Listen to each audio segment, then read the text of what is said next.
সহজ সৰল ছোৱালীজনীক সেই দানৱবোৰে মনটো সলনি কৰি দিলে।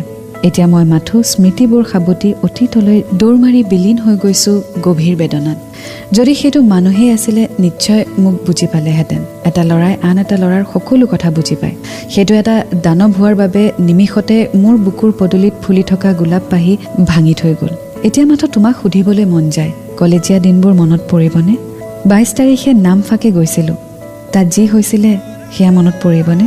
তাত কৰা প্ৰতিশ্ৰুতিবোৰ মনত পৰিবনে?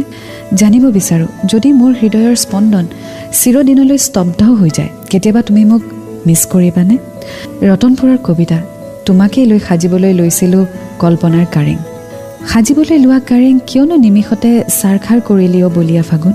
ৰতনপুৰে আজিও ৰিঙিয়াই মাতে, কিন্তু মই যাবলৈ খোজোতেই দুভৰি থমকে, কিয়নো মোৰ বাইকৰ মাত শুনিলে পদূলিলৈ দৌৰি অহা ছোৱালীজনী হেৰাই গ'ল। তথাপিও মই অপেক্ষাৰত ৰৈ থাকিম চিনাকি নদীৰ প্ৰতিটো ঘাটত, অপেক্ষা তোমালৈ।